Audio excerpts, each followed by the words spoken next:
Тастан жасалған еңбек құралдары деп тақырыптың өзі айтып тұрғандай, адамзат баласы пайда болған сәттерден бастап тасты көптеп пайдалана бастады. Жалпы Ақмола облыстық тарихи-өлкетану музейінің археология залдарында 1000-нан астам жәдігерлер көрсетілсе, солардың ішінде 300-ге жуық тастан жасалған еңбек құралдары жәдігерлері көптеп көрсетілген. Адамзат баласының көне тарихы үлкен үш кезеңге бөлінеді: тас дәуірі, қола дәуірі және ерте темір дәуірі. Алайда тастан жасалған еңбек құралдар ең көп кездесетін кезең ол тас дәуірі, оның ішіндегі неолит, мезолит, энеолит дәуірлерінде.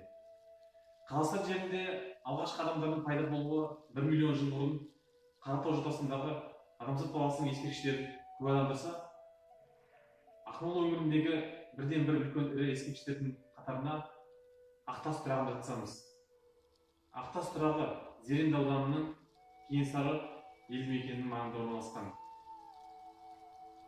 Палеолиттің ерекшелігі Еуразия даласындағы көптеп кездесетін ескерткіштер мен Африка құрлығындағы кездесетін ескерткіштерге бір-біріне ұқсастығында болып табылады. Палеолиттің өзі 3 кезеңнен тұрды: ерте, орта және соңғы деп. Адамзат баласы тасты өңдеуде және пайдалануда осы кезеңдерге байланысты дамыта отырды. Солардың негізінде тасты өңдеу техникасының жетілуінің арқасында материалдық мәдениет және де рухани мәдениеттің дами бастады. Сол кездің адамдары тастың қасиетін жақсы білген, оңай жарылатын шақпақ тасты бәрінен де көбірек қолданған. Еңбек құралдары кремень, яшма, обсидан және де басқа да тау жыныстарынан жасалды. Материалды таңдау көбінесе құралдың қолданатын мақсатына байланысты болды. Ерте палеолиттің еңбек құралдарының түрлеріне қолшапқы, үшкір тас, кескіш, қырғыш, тілгіш, жоңғыштар болды. Үшкір тас пен қырғыш тастарды дайындау үшін тастың өзегінен ұрып жарып, үшбұрышты жұқа шақпақ тастарды дайындады. Бұл тастардың енді бірін аң аулауда найзаның ұшы есебінде пайдаланса, ал қырғыш тастың дөңес келген жағымен терін өңдеуге пайдаланды. Палеолитте адамдар ұжым болып өмір сүрді. Алғашқы адамдардың тобыр болып өмір сүруіне қорғану мен шабуыл жасау, аңшылық пен терімшілікпен айналысу сияқты биологиялық қажеттіліктерден туындаса, әлеуметтік жағынан алып қарағанда қару-жарақ пен еңбек құралдарын жасау және оны жетілдіру сияқты факторларды әсер етті. Тас дәуірінің орта кезінде адамдар отты пайдалануды үйренді. Оттың пайда болуы адамдар өміріне үлкен өзгерістер әкелді. Адамдар алғашқыда отты жағу үшін шақпақ тастарды бір-біріне соғу арқылы алса, кейіннен дөңгелек тас дискілерді ағаш таяқтармен бұрғылап үйкелеу арқылы алды. Отты меңгерудің арқасында жануарлардың еті мен майын нәрлі және жеңіл қорытылатын тағам болуына мүмкіндік берді. Аңшылықпен айналысу тас дәуірінің шаруашылығында басты рөлдерді атқарды. Адамзат алғаш рет пайда болған кездерден ақ өз-өзін қоршаған ортасымен үйлесімді түрде өмір сүруге тырыса білді. Күнкөріс қарекетімен әуелден табиғаттағы әртүрлі жабайы жеміс-жидектерді теріп, терімшілікпен айналысты. Кейіннен аң құстарды аулауға көше бастады.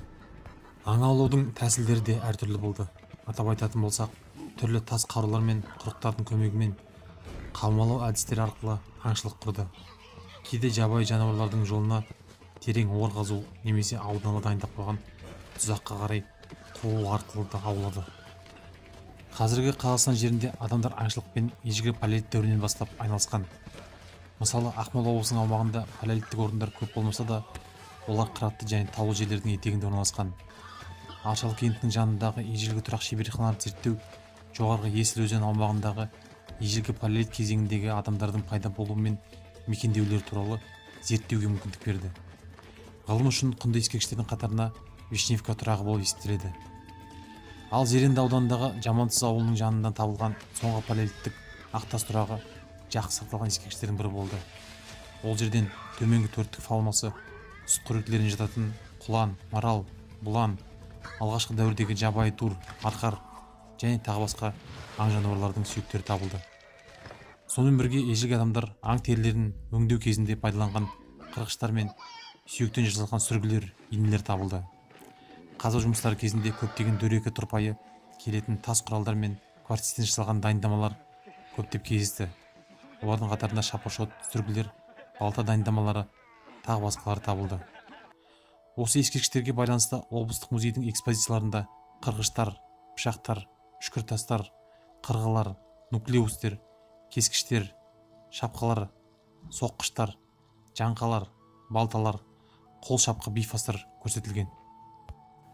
Ұзаққа созылған ерте тас ғасыры аяқталған соң біздің заманымыздан бұрынғы 12-7 мыңжылдықтардың аралығын қамтитын орта тас ғасыры мезолит кезеңі басталды.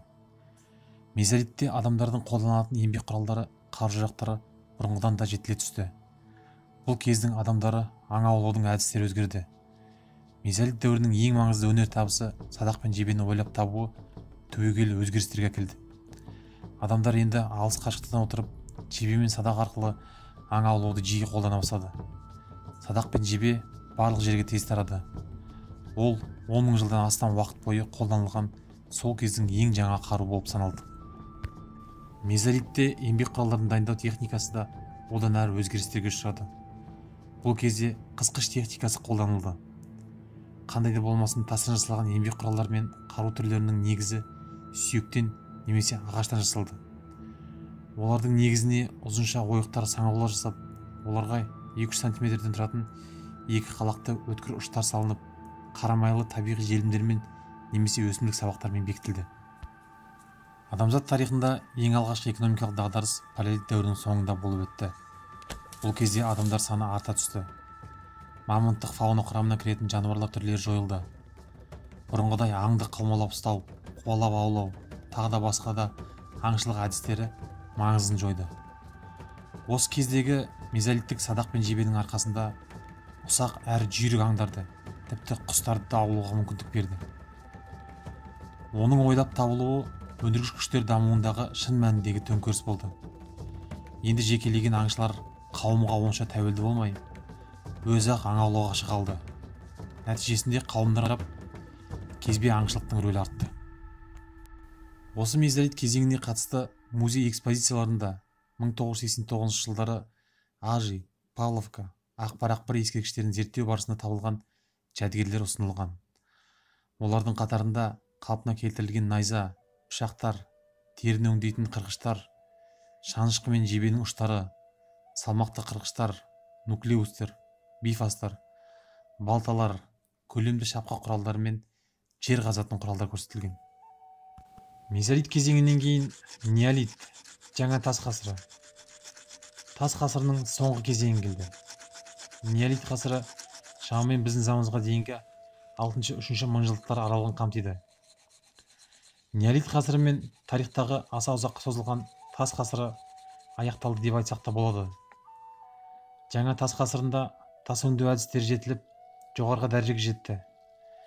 Адамдар тас тегістеумен қатар бұрғылауды үйренді. Микролиттік, микро ұсақ тастардан тұратын өндіріс ерекше дамыды.